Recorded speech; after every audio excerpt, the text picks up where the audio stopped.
Thanks for joining us again. This is Harnessing Your Wealth. We've got the three amigos, myself, Billy Peterson, Shaun Peterson, and Cade Peterson.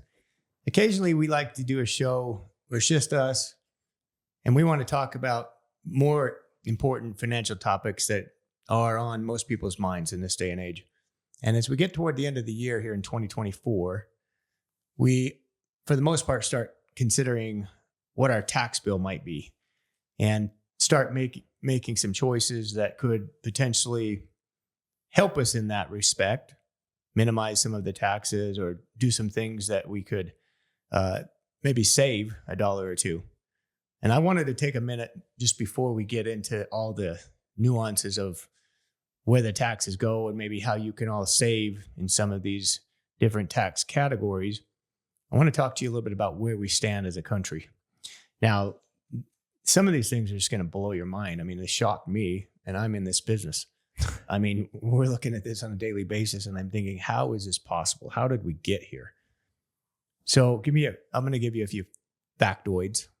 This will be good for trivia questions or maybe just to impress your colleagues at work.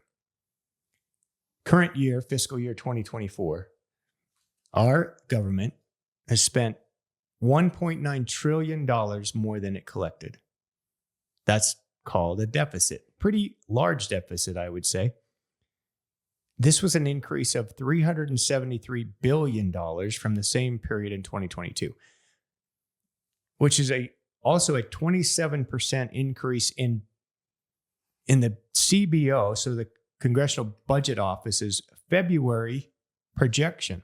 So this year, this February 2024, CBO projected a certain amount, and we came in 27% higher than that. Now, several reasons they cite for this, including outlays,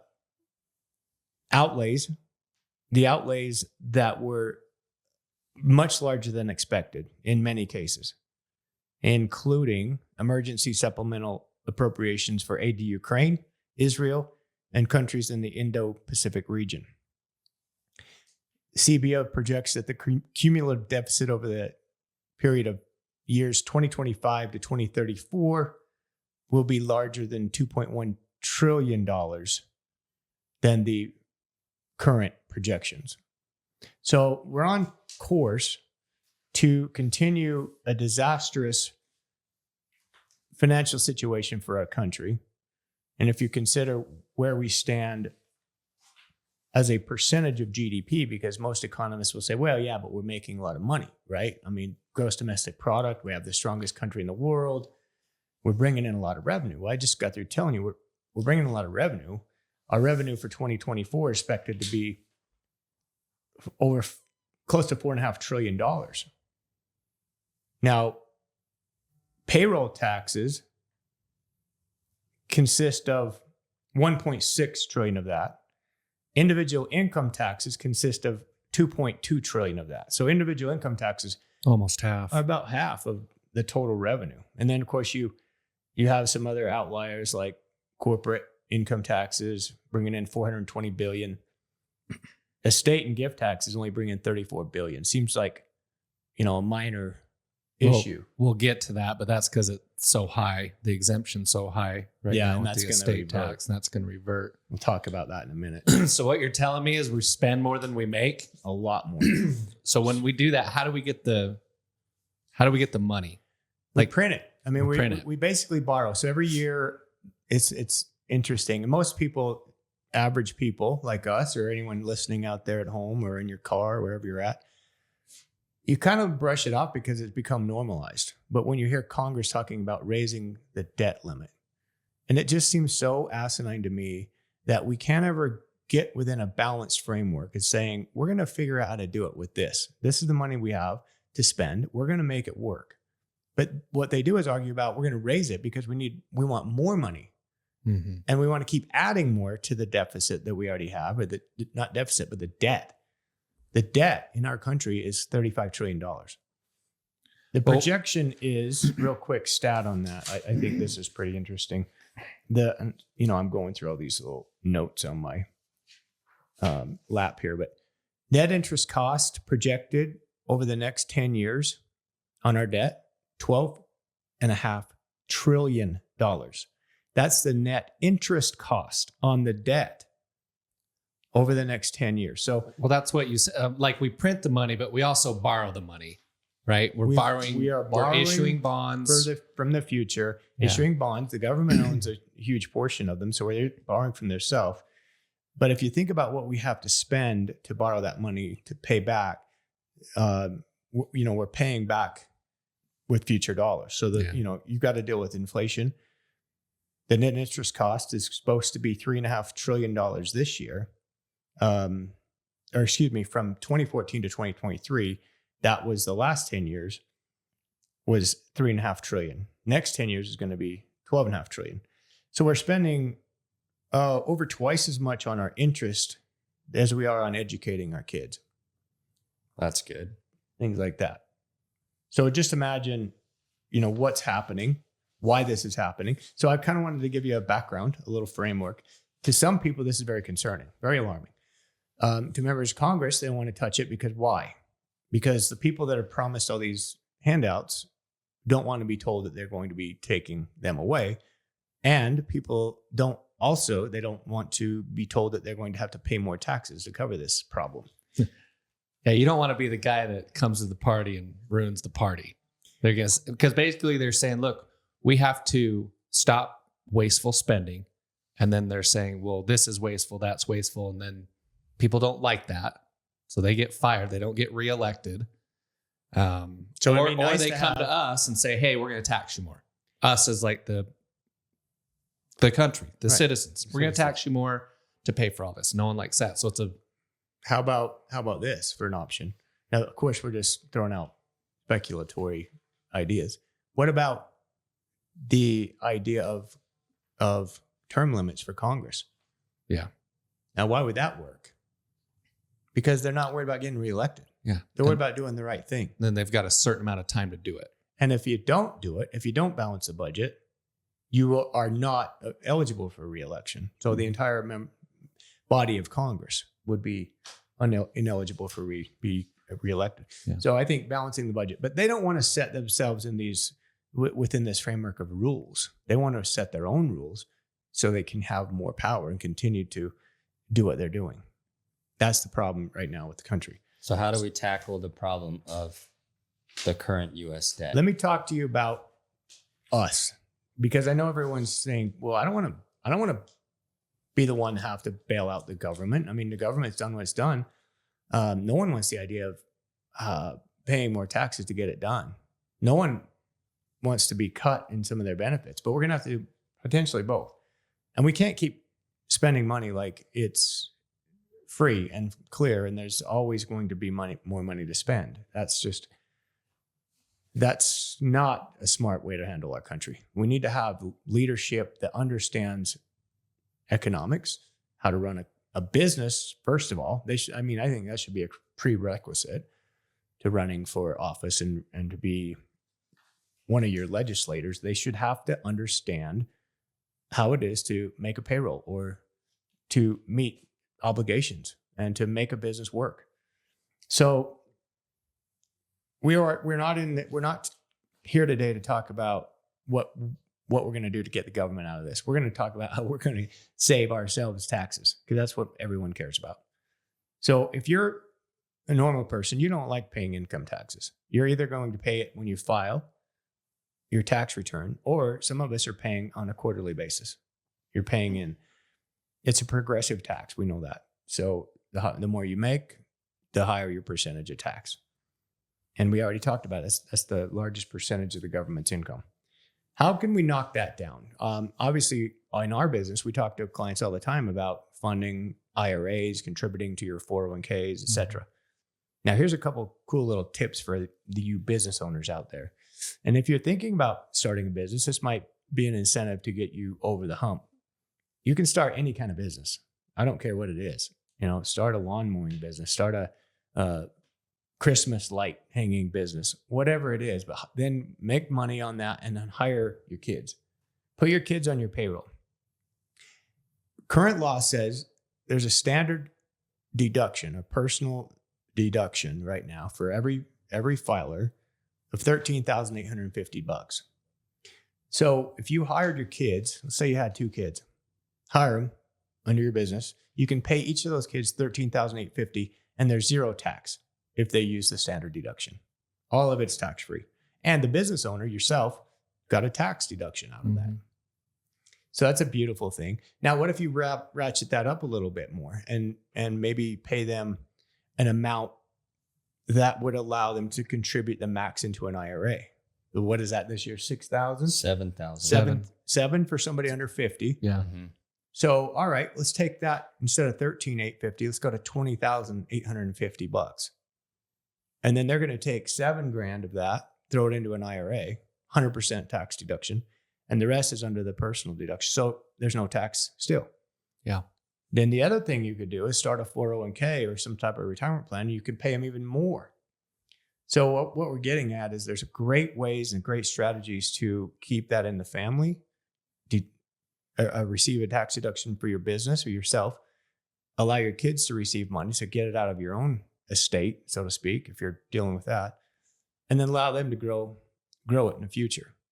If they're okay paying the tax, don't do the regular IRA. Have them pay the tax on that $7,000 and put it into a Roth IRA. Avoid income tax down the road in a big way. That's a huge account. We'd recommend as probably the best account for someone at a young age, relatively young age. Anyone under 40 should absolutely be investing in a Roth IRA. Yeah. That's the question, just because I got it yesterday to you guys, let you answer it. But people are scared now to put money into a traditional IRA because they think that the income tax when they retire is going to be higher than it is now. So what would you tell to someone that thinks that? Speculative. Yeah. No one knows what the taxes are going to be. You got to make your decisions based on the facts that we have today. Right. Because, if you're 30 years old and you're going to use the IRA when you're 60, 65, when you retire, yeah, it's an unknown, but don't let that tax tail wag the dog. And that's an unknown tax tail, I would say. Mm-hmm. So obviously there's a theory, and why they believe that is because of our deficit and how we're going to get out of this thing. yeah. But there's all kinds of proposals out there. I really think we need to just cut back some of the spending that this country believes it has to spend money on. I always like to pass it like this. Here's the smell test for you. With these things that the government's proposing to do, if you were presented with a list of these things and you had to write out a check for each of those things yourself, obviously on a prorated basis, but would you write that check on all the things the government does? No. Okay. No. Thank you.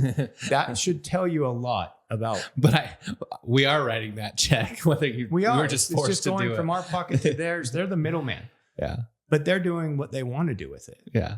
And that's the crazy thing, is we should, as citizens, have a lot more say in what's going on. The founding fathers of our country never, ever imagined our government being this big. We are so bloated and have so much spending that you can't even recognize what's going on. They pass these bills that are 900 pages or more, full of all kinds of garbage that no one even wants to read or even knows what's in there. Yeah. And we waste more money on a daily basis than people even comprehend. So the only thing you can do is go back to your elected officials and try to hold them accountable. That's it. That's all you can do. And when we sat down to make the notes for this podcast, I'm looking at it, 8 different taxes that we're talking Go about. through them. So Shaun. you're just tax coming and going. And I think that's what people don't realize is how much. So you just talked about income tax. Obviously, that's the big one with people that earn money. Well, think about your home. If you are debt free on your home, do you really own that home? So you do, but you're still paying property tax on it. That's coming up right now. That's another one that we're all having to deal with in the next couple of weeks. Yeah. And has yours ever gone down? Legit question. Kidding me? I don't think I've ever seen, even like in a recessionary environment, I don't think the values have gone down. When you get that statement this year, it's kind of pissing you off because you look at that and you think, look, inflation is insane. The cost of buying these things that I'm used to buying is up, sometimes double or triple. Right. And now you see in your property tax notice that just shocks you. Right. And I get it. Like that goes to local governments, right? To your state government. And it's for schools and it's for roads and maintenance and all that. But I think the point we're trying to make is it feels like it's getting wasteful or they don't care. You ought to go around and ask them to check out their balance sheet. All these local school districts, they're sitting on millions, sometimes tens of millions of dollars. I'm just telling you. Yeah, that's true. So you got your property tax. So you own a property, and if you own a second home, I think it's even higher. If it's not your primary home, they get you on that even more in a lot of states. And then you go buy something, gas, groceries. What do you pay there? Sales tax. Again, it's there. And excise tax on things. If you're into bad habits, cigarettes, alcohol. I think they have one on tanning too. So excise tax. Yeah. Anything that they figure they can get you on that people are going to do anyway, they're going to tax you on that. I mean, it's just it's to a point where you're going to get hit no matter where you're at. And then when you die, they throw you in the ground. If you have an estate that's worth over a certain threshold, they're going to take a big chunk of that. Yeah. And that's a big one now. I mean a big number, the estate tax exemption, 13.6 million per person. So that's high. So not a lot of people.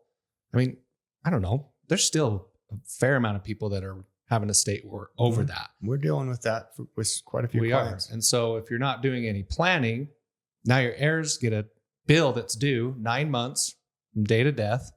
So if it's in an illiquid asset like a business or land or something, you've got to pay that bill. And those go up. Is it 45%? 40%. 40% is the top rate on that. So that gets you. So you're alive, you're paying tax. You're working, you're paying tax. You buy something, you pay tax. And when you die, you might pay tax. If you invest, you pay tax. Yeah. The other one with the estate tax exemption, it's set to sunset.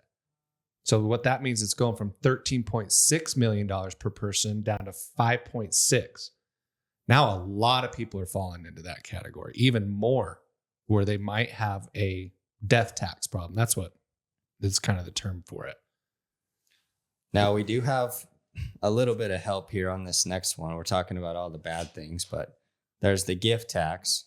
So there's an exclusion in 2024. You can gift up to $18,000 per person. So that's a great way to get money out of your estate. Yeah, but that's still minor. Well, it's still something to do. I mean, it's something to do, but it's... You talk about some options, and I just mentioned how to put your kids on their payroll, but you could also gift your kids money, and they don't pay tax on that. There's no tax on a gift because you're moving it out of your estate. Now it's $18,000, right? So if you're a husband and wife, you can double that. So now you go $36,000 per kid or per daughter-in-law or son-in-law. Yeah, anybody. Right? Grandkid. So sometimes you might have 30 people in your family. You could do all those $18,000 gifts collectively. That's a pretty good number. Yeah. If you're a high net worth individual and you're not gifting, you're making a mistake. Big mistake. You're leaving some money on the table. And if you're a high net worth individual and you've got grandkids and you're not considering like front running a 529 plan, was it 5 years you can front run into that? Yep. You can put 5 years worth of contributions. The only catch is now you can't make any of those gifts to that individual for 5 years. Yeah, you've loaded them. You've loaded them, but you put it in a vehicle that if it's used right will come out tax free or could be converted to a Roth IRA. So you avoided a lot of tax going to the government. It's one of the smartest strategies, really. If you just give them that money, right? They can do a lot of things with it. They can spend it. They can invest it. But if they invest it in a taxable account, they're going to be paying taxes on it as it grows or if they sell it. But if you throw it in something like the 529, where you can load it pretty heavily in advance, get a pretty good number in there, watch it grow, convert it if you need to. That's a great way to just avoid tax all the way down the line. Sure. The other thing is the Social Security tax. Now, employee and employer each pay 6.2% up to an income of $168,000. And Social Security, when you receive it, it's always taxable up to certain limitations. But you're going to pay tax on that even at any age when you start getting it back. Another one of those frustrating things for those of us who feel like we could manage our money way better than the government could. And I'm absolutely certain of it. I know this thing was intended to benefit folks who don't have any other means or, didn't invest for their future or didn't do anything or couldn't. But it is frustrating for those of us who see our money, our payroll get deducted for this withholding for Social Security. And then you're wondering if you're even going to get that back or what percentage you're going to get. And you're going to be paying tax on that when you get it back, et cetera. So it's our money, but the government doesn't have it. It's already spent. That's what they've blown through. All that money is just continuing to go towards other projects that they've got. And they act like it's all there and all accounted for, but it's not. They blend it, they pile it all together, and then they use it for whatever they have. And then, of course, they've borrowed more. So again, they don't ever pay down the debt. No. Which is what they should be doing in good times. Like we're having good time. Pay down the debt, get it down, do something positive with it. And so that's another one that we have to consider is another tax. Another tax. Taxed on. Medicare tax. You'll see these line items on your pay stub. FICA taxes. So everyone pays 1.45% on their wages, no limit. Right. Make $1 million, you're paying 1.45% Medicare tax, which is supposed to fund the Medicare program. Yeah. And which from what I hear from clients that are of that age, the program's not all that great. They're still paying. One of the biggest line items when we run a financial plan, guys, the healthcare costs. And they're going up by 7, 8, 9, 10% a year. It's a frustrating topic because our government spends a huge amount of money on healthcare for citizens of the country. And mostly it's for late stage. So we're on hospice, end of life care kind of thing. And also for drugs and for insurance costs, which I strongly feel that are largely avoidable if our country and what we do as a country had more consideration for healthy habits. Right. Our food intake is garbage. It's horrible as a society. We're overweight. I think far more overweight than almost any developed country in the world. Mm-hmm. We have more chronic diseases than any country in the world. Why is that? We're supposed to have the best healthcare, right, in the world, which is garbage. It's terrible. Yeah. Just because you have more doctors and more hospitals and more clinics doesn't lead to better health outcomes. What it's doing is setting something in your mind that you're always going to need a doctor or a clinic or a drug and rely on pharmaceuticals to get through your life, which is a terrible way to live, a terrible thing to believe. You should be setting yourself up for, I will never need any of those things because I know how to take care of myself intuitively. My body knows how to heal itself. I'm not suggesting we never need them. If there's a chronic condition, not a chronic, but an acute condition, an accident, an injury, sure, it's life-saving. You need that kind of care. And you might need an antibiotic, right? You might need something to get through a short period of time. But this shouldn't turn into months or years or a lifetime. And so that's one of my big gripes is we've been led to slaughter by the pharmaceutical companies, truly believing that we are in need of them to even function. And it's costing all of us, okay? It's costing all of us a ton of money just to get by. So that's another reason why we're in this predicament with our deficit and our debt level. The next tax that we're talking about here is capital gains tax, which we're all very, very familiar with. You put money away, you're trying to invest it, and they're going to tax you as you go. So if you have any realized gains, every single year you're going to get a 1099. What's the threshold, Shaun? Up to $49,000? Well, married filing jointly, you can get it's $94,000. So you could book $94,000 in capital gains. Now we're talking long-term capital gains. That means you need to have held the investment for a year and a day. right? Or is it a year? It's a year, and it's just 1 year. 1 year. Okay. You hold the investment for 1 year and you can sell it and you can make up to $94,000 and pay zero on capital gains. 94,000 all the way up to 583,000 is a 15%. Now that's not just your booked gains, that's your income, correct? Right. Mm-hmm. Yeah. So income would fall into this. Capital gains income would fall into this. So your total interest income, interest rental income, total Yeah. income. Mm-hmm. So 94 to 583 is 15%. And then above the 583 is 20%.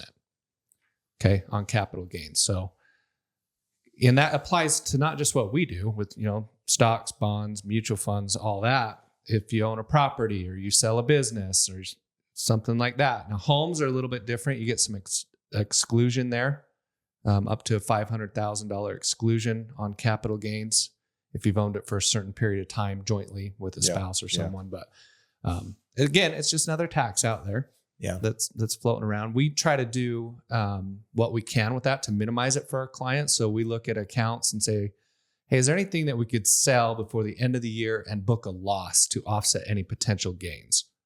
So that's called tax loss harvesting. So we're trying to be active with that. Some years there are, some years there aren't. Like this is a good example. The market's been up quite a bit. There's not a lot of losses to harvest right now. Yeah. We're careful. Sometimes people get upset when they see their 1099 from us. Understand that we are considered that. We don't just haphazardly sell things without a thought behind them, behind that sale. But occasionally it makes sense, in our opinion, to book some gains. I mean, just this week, we trimmed like 15 or 16 holdings. Not a lot, but we took a little tiny position from those securities. And what do? We just moved that into a money market fund. Sure. And why'd we do that? I mean, we are looking at all the events in the world. We see the tension building in Middle East, and we wanted to maybe have a little bit of reserve, kind of get a little bit more defensive. This is not a huge move for us. So it's a small position just on the sidelines till we watch what's going on with and see if this conflict gets resolved. Well, we consider the strike that's going on. Correct. That's another fruits and vegetables you're not going to be able to get those next week. I'm hearing that on the news now. So you better load up. What's the economic impact of that strike? So just some things that maybe made us a little, I wouldn't say nervous, but just, hey, let's make a move here. Let's raise a little bit of cash. So again, it's one of those where you can't let the tax tail wag the dog. Like you have an investment and it's grown to a large portion of your portfolio. Great. Did good, but is it time to take some profits off? And you may owe some tax on that. That's the first one we've done in a couple of years as far as raising cash, getting a little bit more defensive. Yeah. So we're not going to advocate for that. I mean, I'd rather just hold. If I had to choose between one or the other forever, I'd just hold. Right. Occasionally, we're going to take a little bit off. What else, Shaun? Well, the last one we were going to talk about here, it's not categorized as a tax, but I look at it as a tax, all these registrations and fees that you pay. So think of like vehicle registrations. Your LLC is paying a fee every year to stay up there. Or your state registrations, everything, a license or anything for a business, that goes somewhere. Your toys, your boats, your ATVs, hell, even going into a national park, you're paying a fee to get in, and it's going to a program, which I don't want people to think we're coming across like, hey, we don't think anybody should pay any tax. We're just trying to educate people on all the taxes that are out there, and also try to drive home a point that we don't feel, and I think we'd all agree, that our tax dollars are spent in the most efficient way. Mm-hmm. I don't know there's many people that can argue that they are. I'd love to have that argument. So I'd love to hear the other side. Debate. But I saw this morning the disaster relief, Hurricane Helene, where so many people lost their homes, lost everything. And I think they said, well, the Biden administration, Kamala Harris was there yesterday, and they have promised them $750.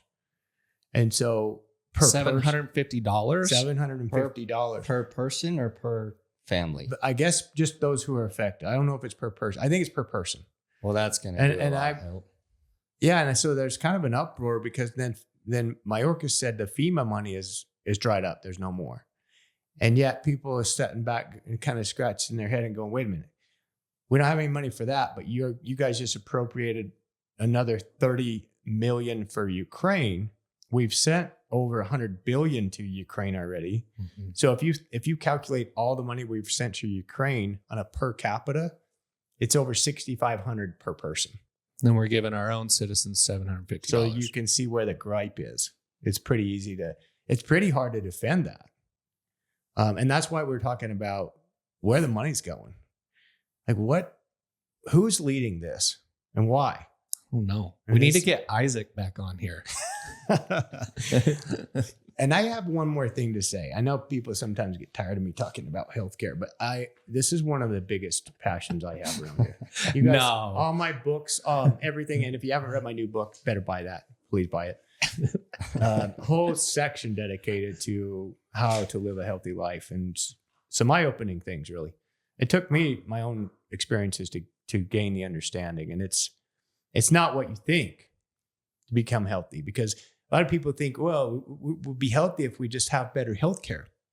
Look, Shaun, Cade. I mean, I've got the chart right here.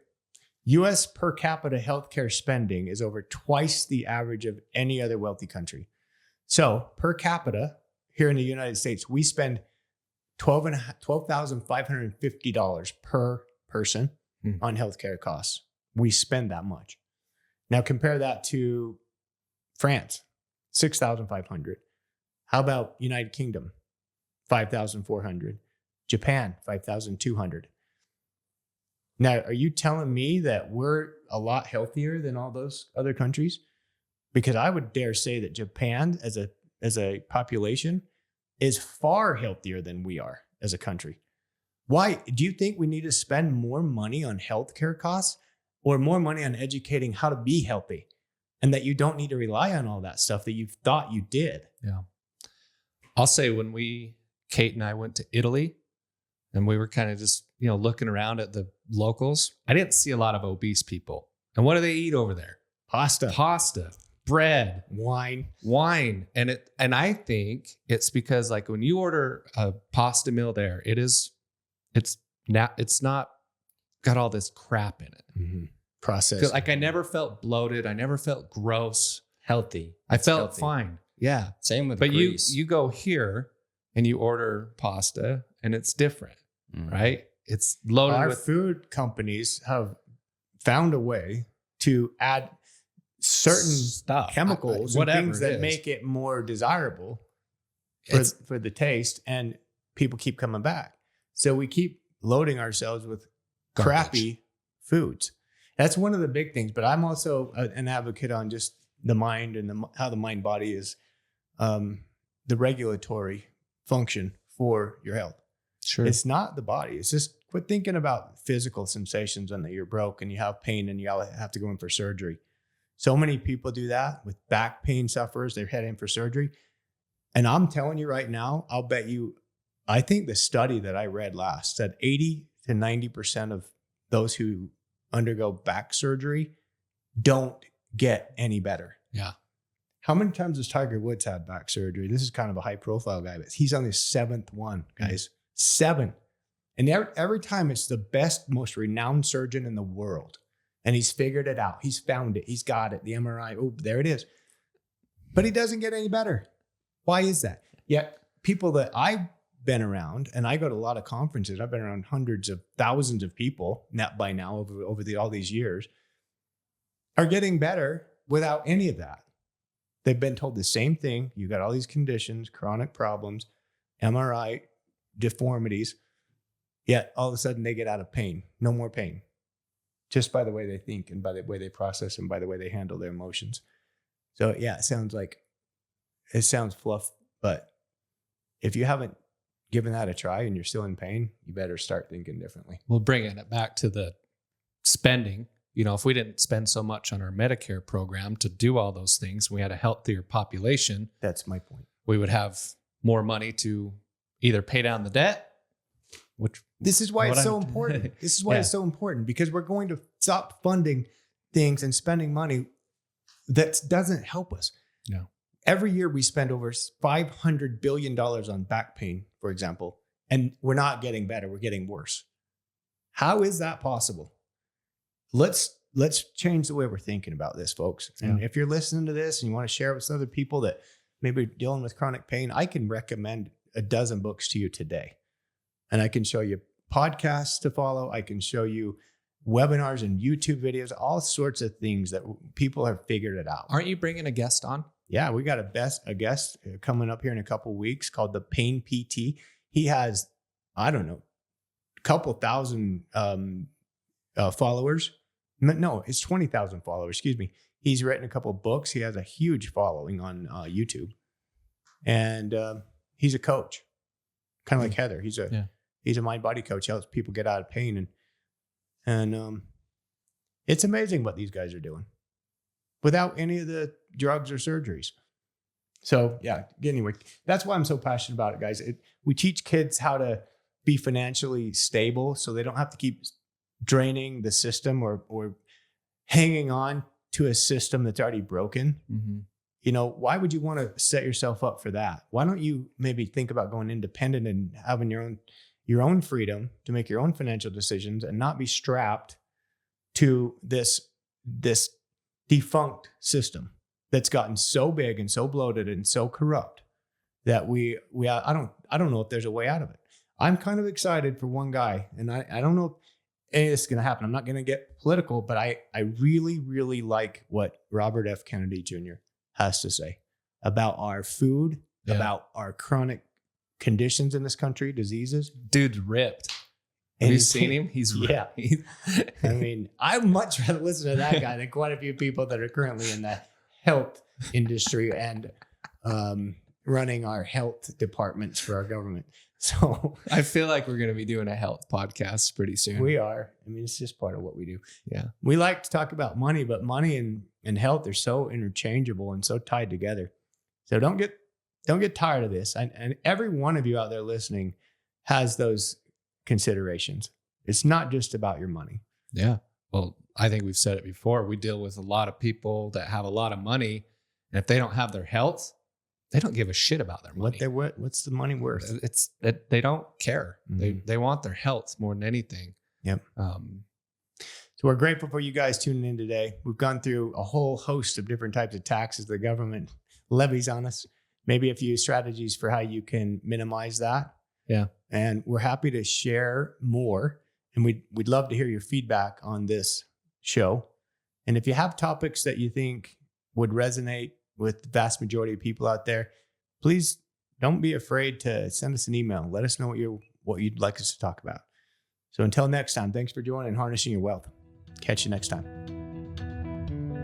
Thank you for listening to Harnessing Your Wealth with Billy Peterson. Before we declare the race official, please click the follow button so you can be notified when new episodes become available. For more information about today's show, please check out the show notes. Visit our website at www.petersonws.com or give us a call at 801-475-4002. Once again, thank you for listening. The information covered and posted represents the views and opinions of the guest and does not necessarily represent the views or opinions of Peterson Wealth Services. The content has been made available for informational and educational purposes only. The content is not intended to be a substitute for professional investing advice. Always seek the advice of your financial advisor or other qualified financial service provider with any questions you may have regarding your investment planning.